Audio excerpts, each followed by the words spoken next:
Now for our last event, Resilience in Exile, with Rania Mamoun, Mai Khoi, moderated by Dinaw Mengestu. Dinaw Mengestu is a novelist, journalist born in Ethiopia and director of the Center of Ethics and Writing at Bard College. Mai Khoi is a Vietnamese singer, artist, and activist. She's described as the Lady Gaga for Vietnam and is also compared to the Russian activist groups, the Pussy Riots.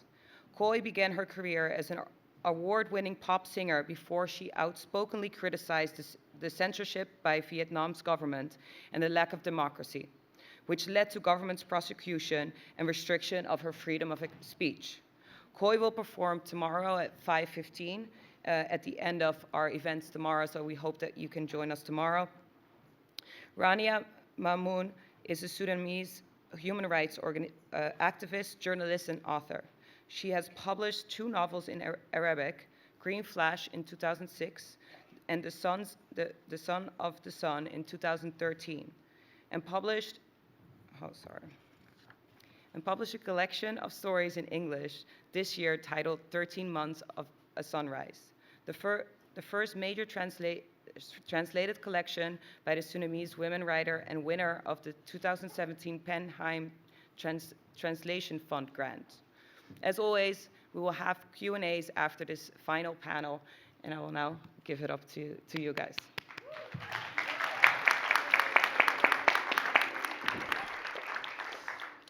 Thank you, everyone, for joining us, and it's a real pleasure and honor to be able to moderate this conversation with 2 very distinct and wonderful artists. The title of this panel, Resiliency and Exile, contains 2 very loaded and complicated words that I hope over the course of this conversation we'll have a chance to kind of unpack and unspool and maybe interrogate a little bit to see what those terms what they actually sort of mean and how long and how permanent are they when they come to our practices as artists.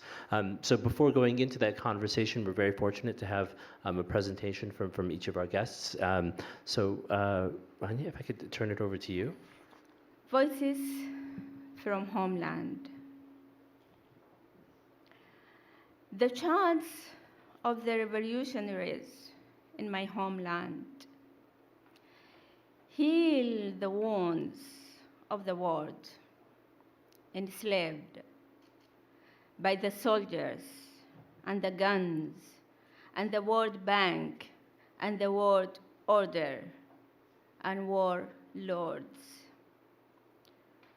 And the paranoid presidents who begin their speeches with our people, and human traffickers on boats, and organ smugglers, and borders, and passports. Chants of revolutionaries pave the ascending road to radiant freedom. Do not harm the brightness of daylight. Rise, indulging from the myth of death on the road. The soldier hiding behind his weapon, shivering in search of strength, losing grip. The bullet hesitates before exiting. The bullet asks, what the use of penetrating the body if the soul ascends to heaven? The stars increase by 1. Lead does not penetrate the chanting, though it strikes their throats. The soldier fears the brave voice. The murder is sacred dust that fertilizes the earth, so the trees may grow. And the words are life that know no defeat, survive in the possible and the impossible. Remain as God resonates between universes to the absolute. Second poem. I was flying that night without wings, sitting on a stool. It was a miracle. I was so happy I have superpowers. I flew over our house and saw the lemon tree in the yard. Mom was with me, and my sisters, my friend's mother, a crowd of people. Some are curious, some of them amazed at my ability to fly. My mother, scared the evil eye would come for me. My aunt was raising a cow in a plot in the yard of our house.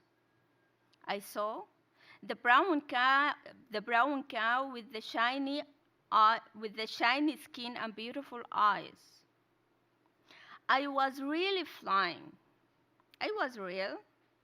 I was inside the dream in which I saw my mother and talked to her. The cow was real. I flew up high, laughing. My mother looked at me and with her happy eyes. Before I woke up, I was floating in the transparent isthmus between awakening and sleep. I, the one dancing with their shadow, holding the edge of the dream and pulling it towards me. I turn around and I can smell my mother's scent and incense. I was in our house, and when the awakening fired one bullet at my dream, I realized that my mother died, and that my aunt still buys milk from the shop. I cried, and I'm still sure I am flying. How can a dream be so real that we confuse it with reality? Immersed in self-cessation, looking for the lost meaning and the meaning hidden in itself. Nostalgia is a knife that cuts the ties of time. Loss hit me, and that loss is a tragedy. I am here, and I am there. How does one person live in two places at the same moment? Thank you.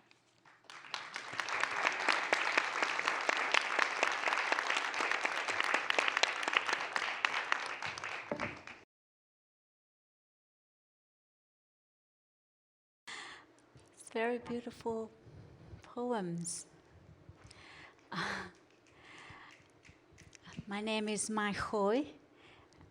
You can call me Khoi, but not Mai. I was born in Cam Ranh, a small city in the central coast of Vietnam. When I was 6 years old, I decided that when I grew up, I would become a pop star. So I focused on study music, write my own song, and singing. I played keyboard and singing in the wedding band with my father when I was 12 years old. When I finished high school, I moved to Saigon to begin my singing career. In 2010, I released a few albums, had some hit songs, and I won Song of the Year award and the Gold album. I became famous as Dream.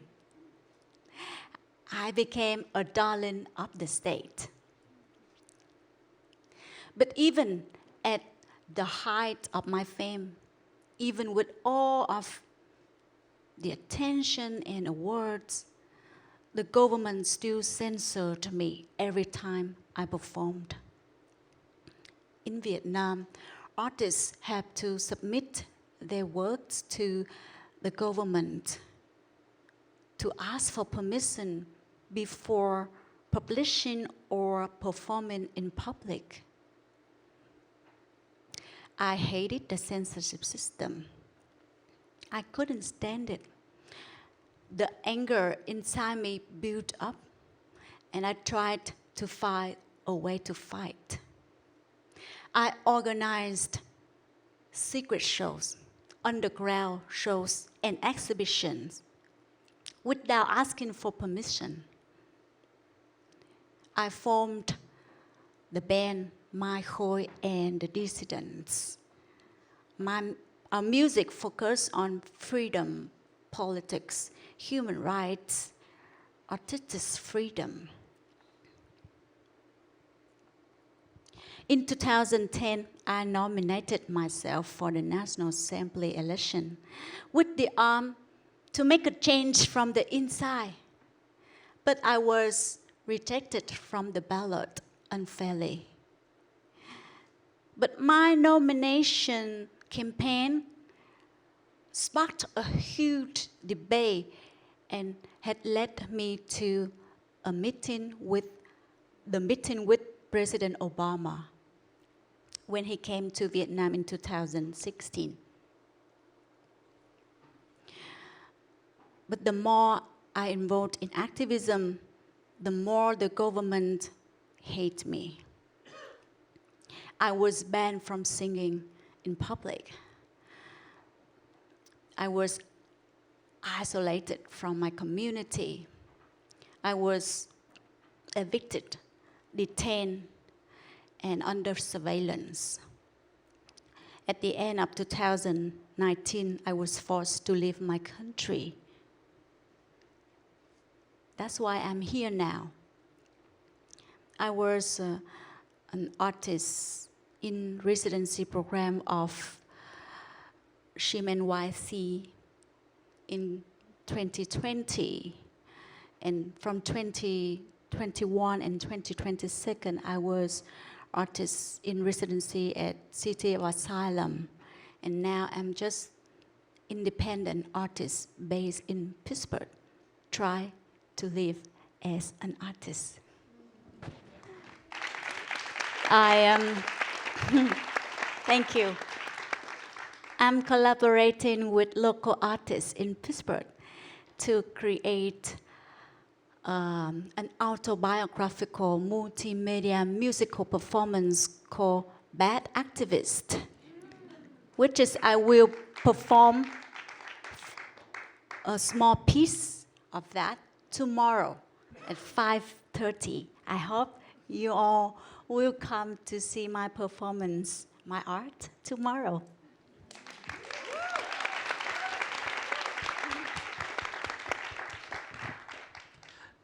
Thank you both for that. I thought maybe to pick up on something you had just noted, Khoi, which is the idea of creation and to connect that with that term exile that frames part of this conversation, and to ask, I think we sometimes understand or imagine we understand what the consequences of exile might be on an individual's life, but maybe I want to start by asking you both what the consequences of exile has been on your artistic practice. Like, how has it shaped it in ways that maybe you hadn't imagined, challenges that you've experienced that affect your practice, both for the good and for the or for the negative. Yeah. I don't know how about you, but I think we all know being an artist is very difficult, and being a dissident artist even more difficult everywhere. And I have a lot of challenge and struggle. I'm struggling re-establish my singing career here in the new country. But today I just want to share 3 big surprise challenges. First, it's so hard to find a booking agency to work with.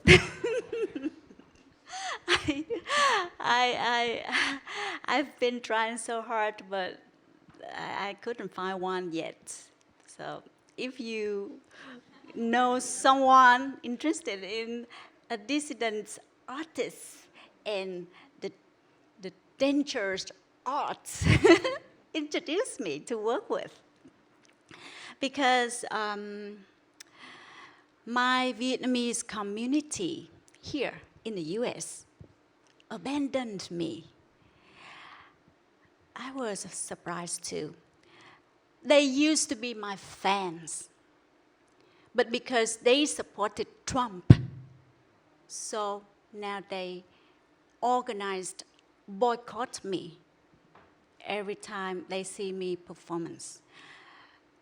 Or if my show were canceled, just like when I was in Vietnam. Show organizers liked to invite me to perform, but they scared of Trump supporters. Yeah. The second challenge to me is the language hurdle. I thought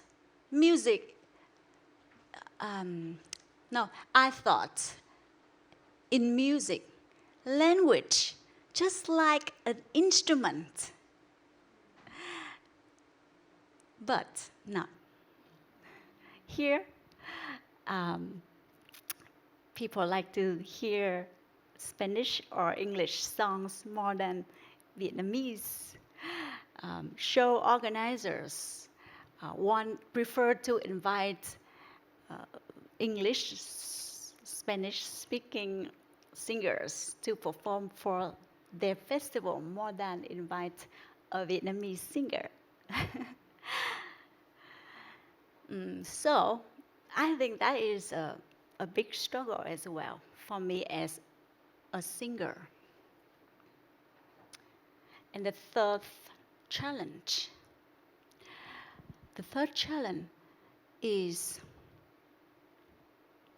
political issue.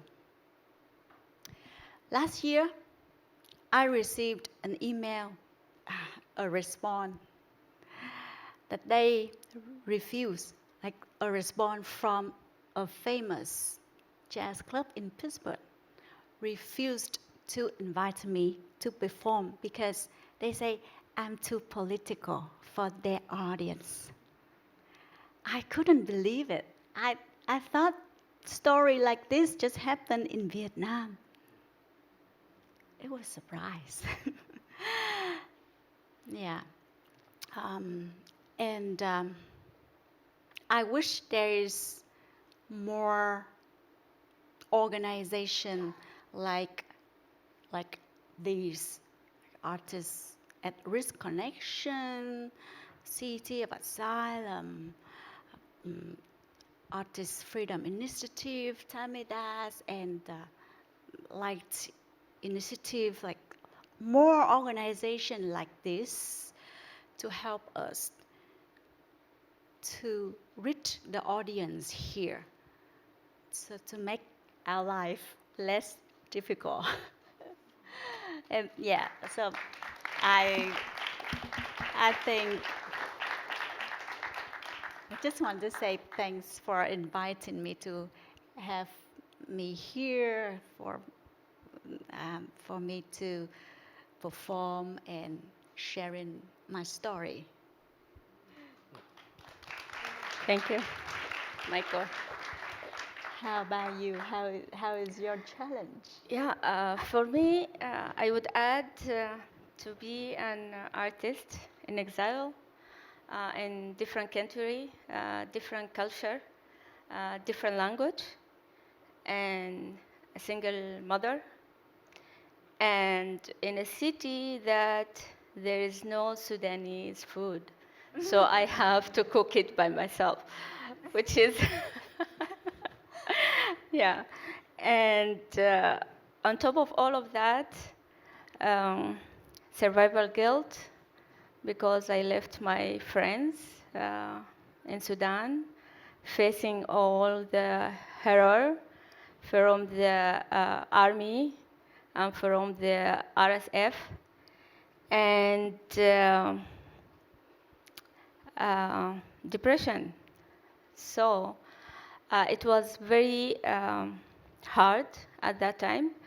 I came in 2019 after the Sudanese revolution, when we overthrew Omar al-Bashir regime, who ruled the Sudan for 30 years.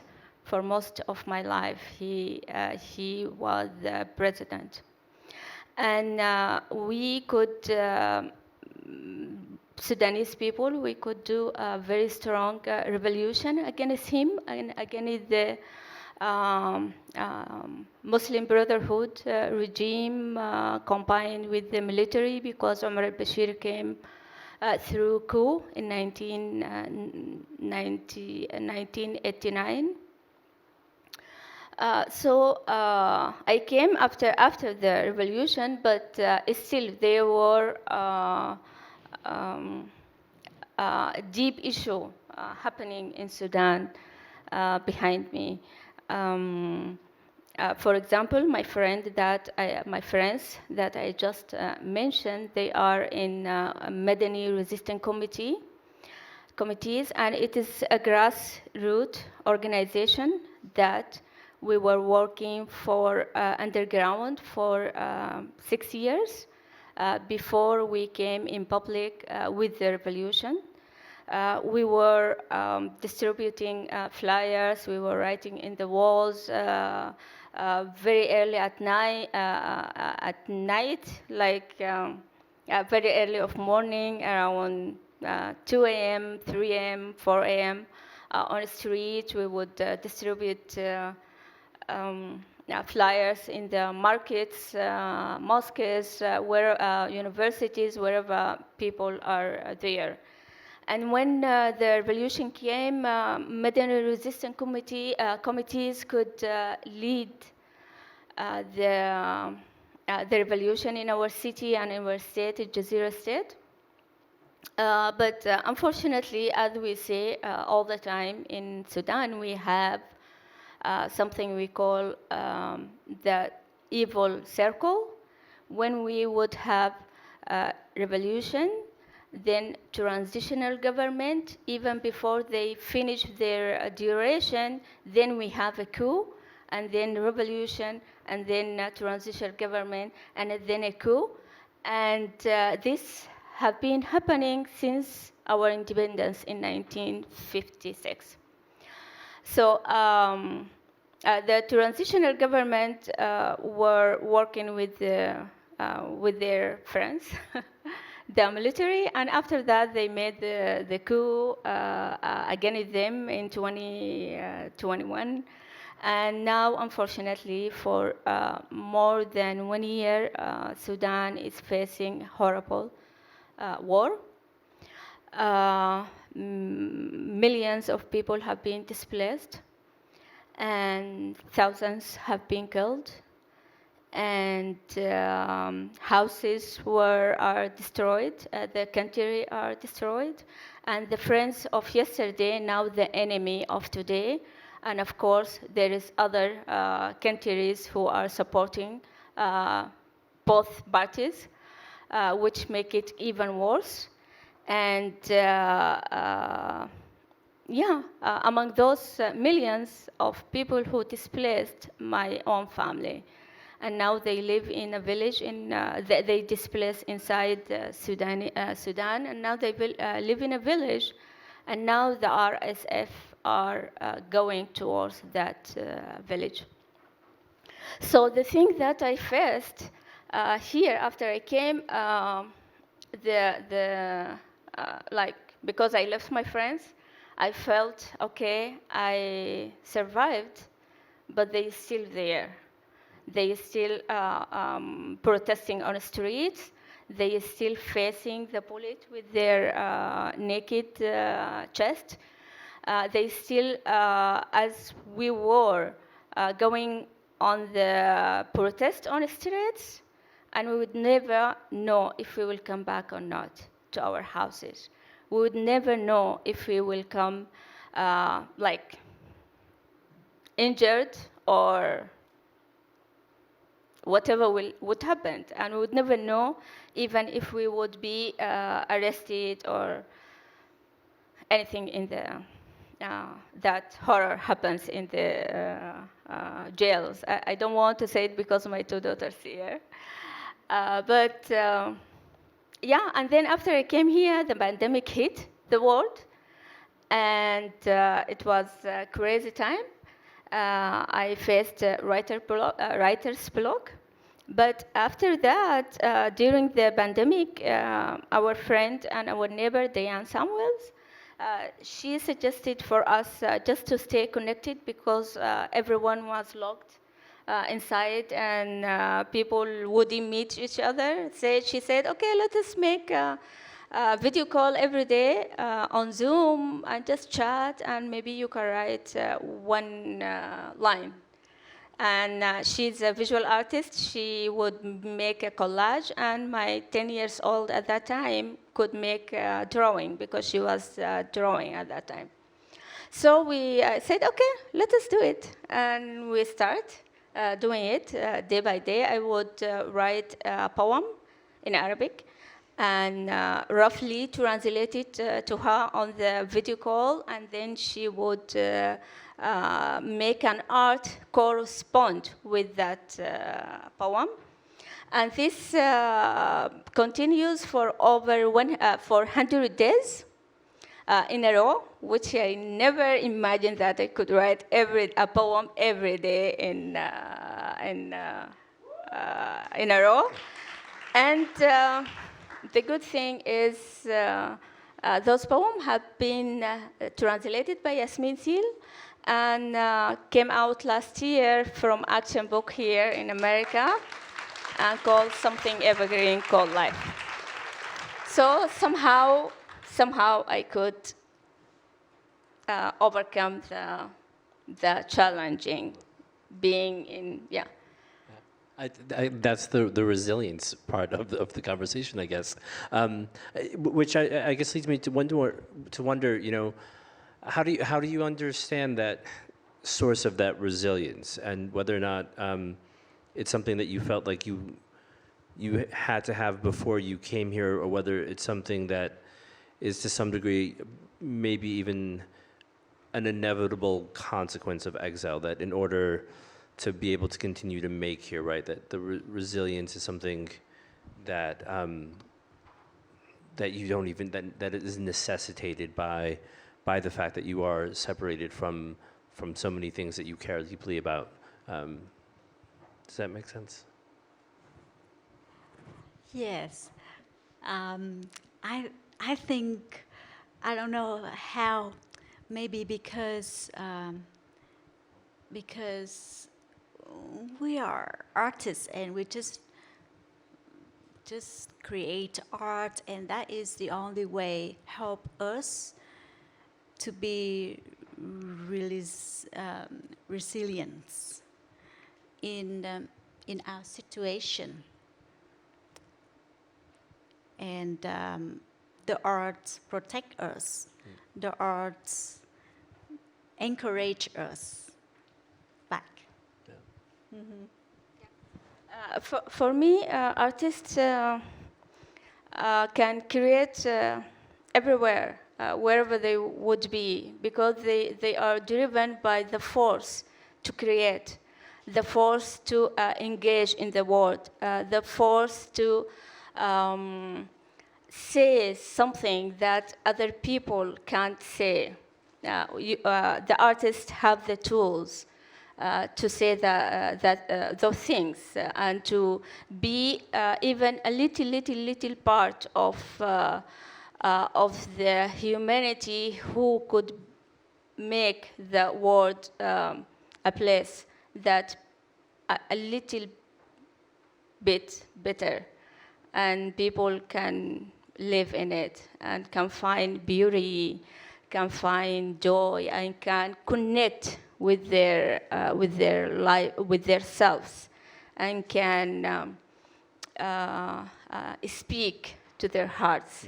So for me, unless someone will face writer's block or any other challenging, but still any artist, I believe even they didn't, even they stay for a time not create anything, after all they will create, because this is who they are.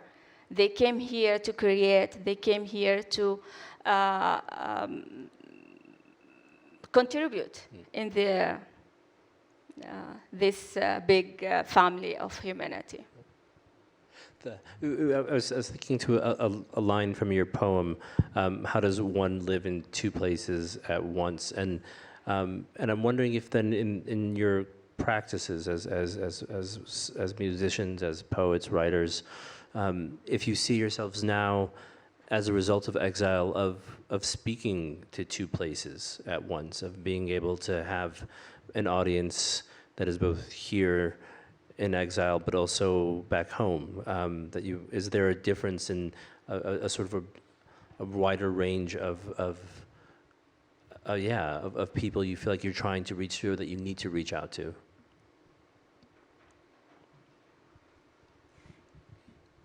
I think that is a struggle for me. I lost a lot of fans since I enrolled in activism, because we have political conflicts. And my art just keep myself going in every in every time I felt disappointed or depressing, just only like making music, writing more songs, more lyrics, helped me to stay away and still keep living. And I don't think I will change the way I practice my art. I don't want to be, because I believe exile artists have our own good souls to create. And yeah, I believe that strongly. So I don't think I will change my artist practice to fit in this society, or to come over the challenge. Yeah. If lucky enough, I will make the society change to fit in me. Because if I change, we all will lose an artist. The artist like Mai Khôi now. I will be a false copy of a Mai Khôi, another Mai Khôi. Yes, and I will accept to live in poor or unfamous, but I can't lose the artist inside me who I have been fighting for my whole life.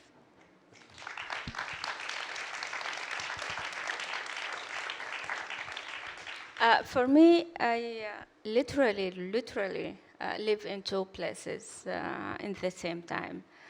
Yes, I live here, my body is here, my house is here, but my heart in Sudan, and I'm dividing my time, my effort between here and there in Sudan because I'm still, beside I'm an artist, also I'm an activist. And I never stop.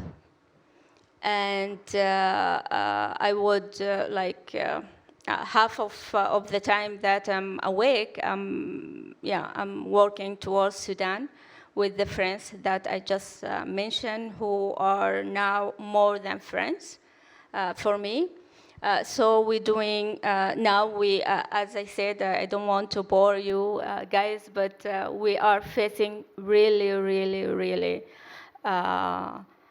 very horror war in Sudan, and thousands of the Sudanese people in diaspora, they working to help their families, their friends, the country, and people are raising money to send back, and people like me who would write statements about what's going on in Sudan, and thank for the technology that keeps us connected. Although the internet is blacked out in Sudan in various areas, but still we find way to connect and to talk and write about what is going in the Sudan from both sides, from the RSF and from the military. And so this is why I said I feel like literally I live in two places, here and there together. Yeah, and you're both, I mean, you both identify very clearly as both artists and activists, and I guess I'm wondering how that practice, is particularly the activist side, changes, or the balance between the two. If there is a difference now that you're here, does it ever feel like one side kind of begins to kind of dominate the other because you have things that you might be able to say here that you wouldn't have been able to say had you been back home, or you have more time or more artistic freedom here perhaps that you might not have had, so that makes you want to do more creatively. I'm curious if you feel that there's a tension or a shift in how those two practices collide here. I just try all my best to help the artist friends who still live in Vietnam and facing the problems there. Right now, Vietnamese government take the advantage on the focus of people on Gaza, and they arrest more artists and journalists and activists, my friends. Just 2 days ago, a friend of mine, a writer of Ben Thắng Cuộc, a very famous book, was arrested. Because I am a human rights defender, I try all my best to help people in Vietnam who's still there. Try to get them out of the country if they want to. If they are at risk and they want to get out of the country like me. Right now, I have all of the freedom to talk, to speak, to express myself freely here. But I want to use my opportunity to help the people still struggle in Vietnam. For me, I feel more, how you say that? Like, have a lot of work? You do a lot of work? More productive here, and I would say more creative, and of course, I think more freely and express more freely. For example, on this book, there is Poems talk about God and about things. I wouldn't even, yes, I could think about it in Sudan, but I can't express myself. I can't put it in papers. I can't publish it in a newspaper or in a book or something. And for 2 years in a row, I have published 2 books since I came here, which has never been.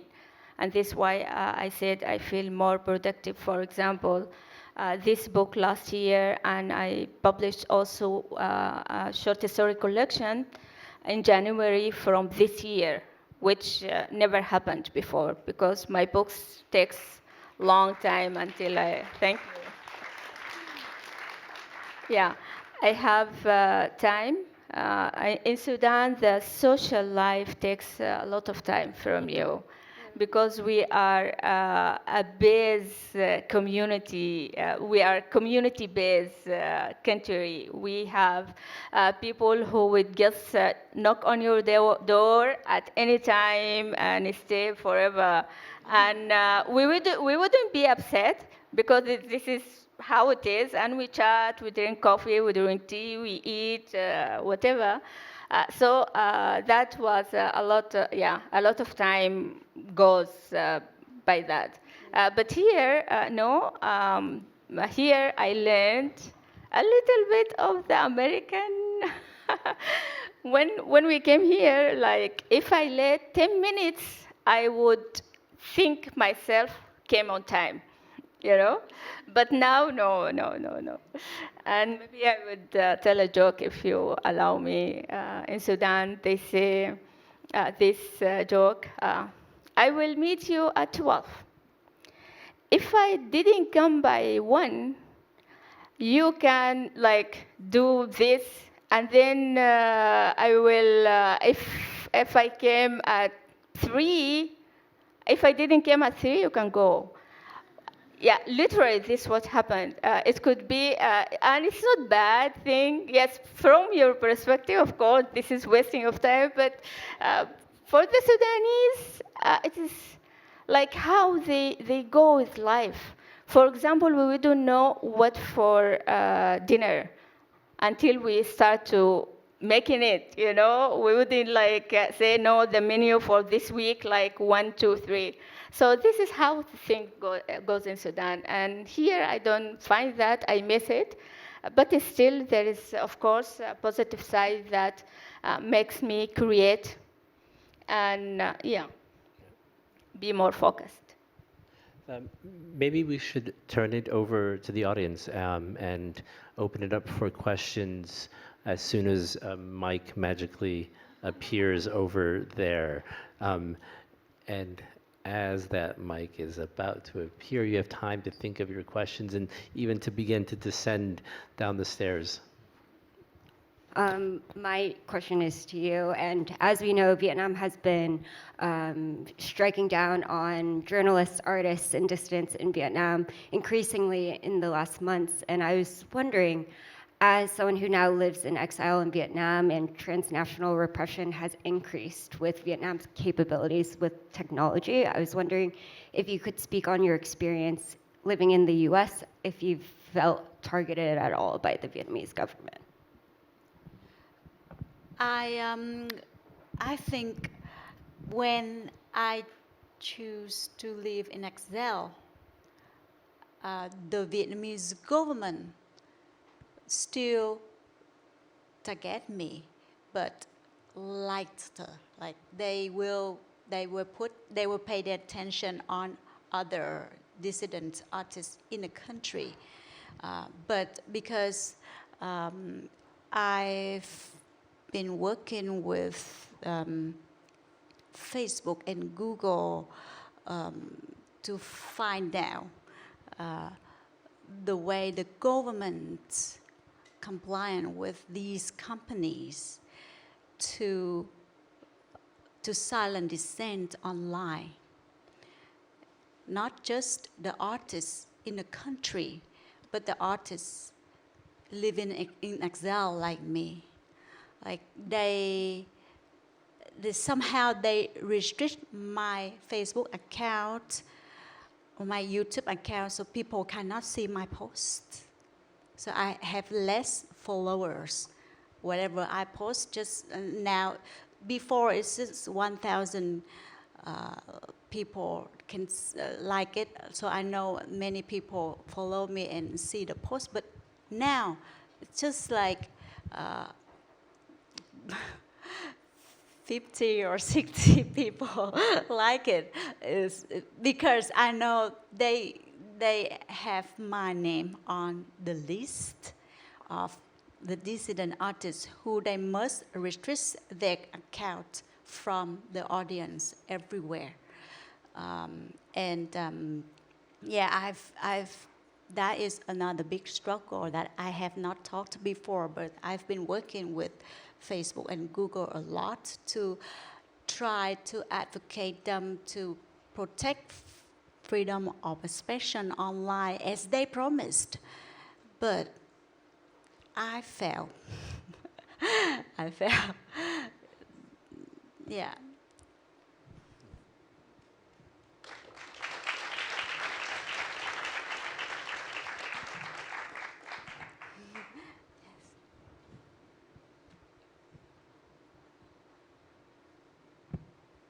My account on Instagram is strangled. That is, no one can see it except those who are already my followers.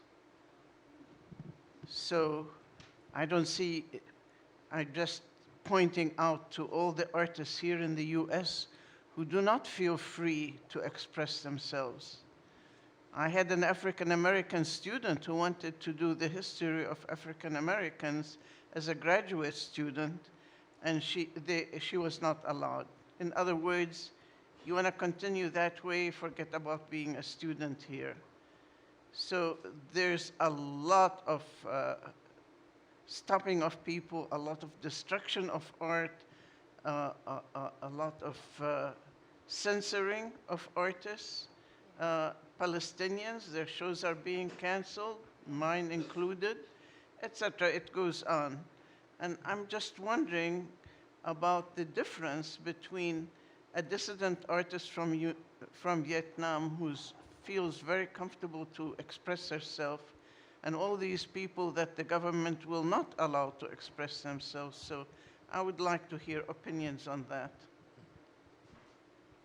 Yes, I feel freer here compared with when I was in Vietnam.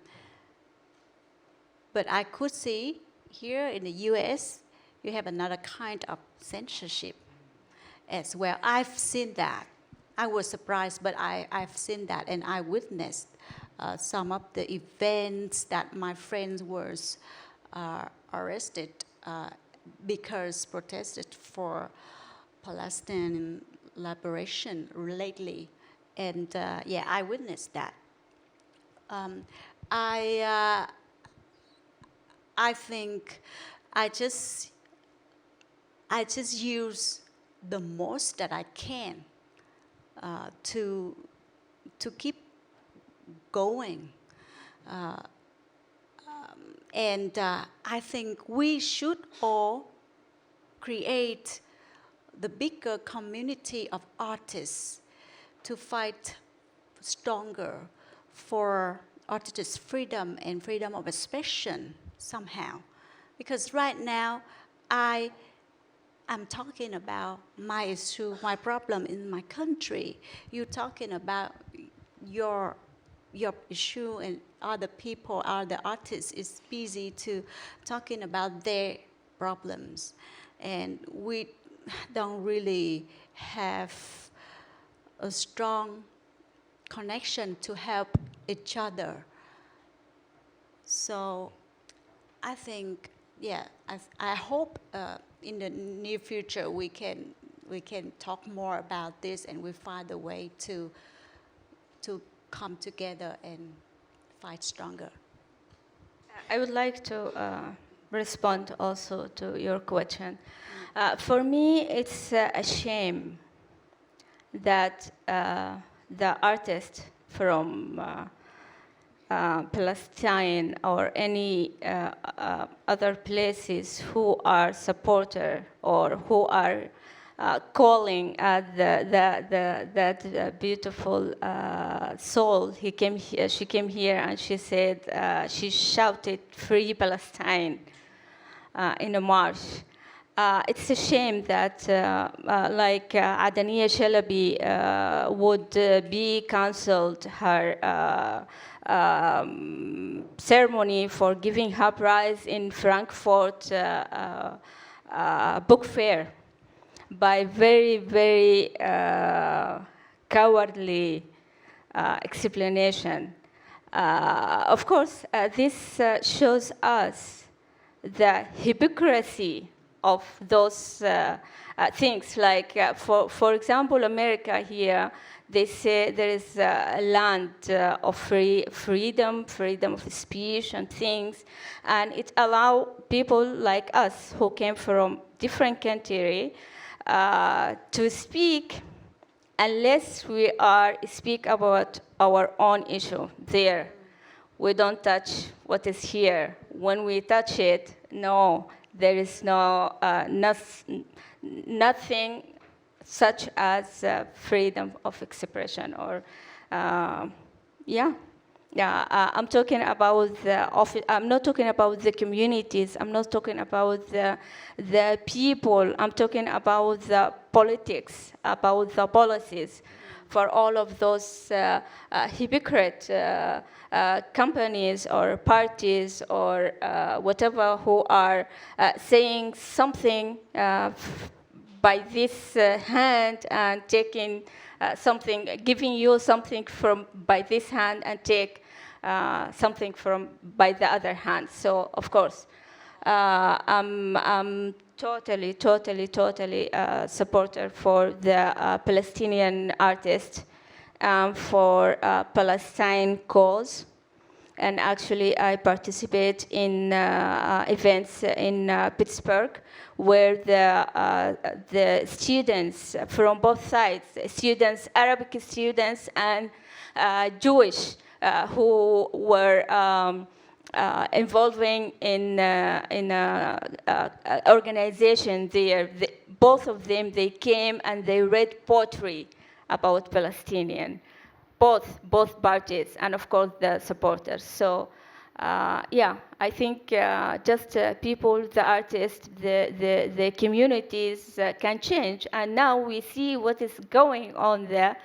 The universities in America, which is very, very, very bright picture for those young generations who have the courage to say to all of these powerful leaders, no, we are with humanity, we are with the justice, and we are with free Palestine.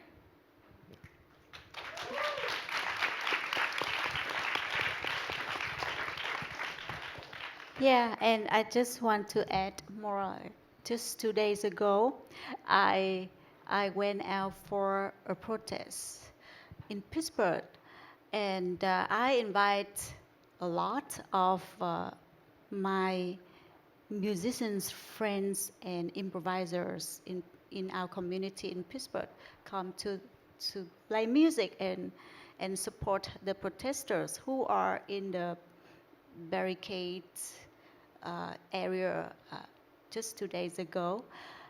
And I could see the fear, because right after I post that invitation on my Instagram, I received many messages from my musicians, from my American musicians, saying that you shouldn't do that. You should delete the post because this is dangerous.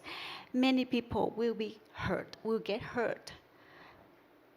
So I was surprised, but I could understand why they're so afraid to go to the protest, because they don't have freedom of expression here anymore like before.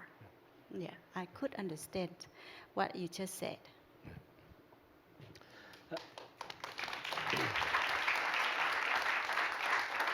I think we're out of time. Please remember to join us tomorrow for Khoi's performance, and please a big round of applause to our guests. Thank you so much.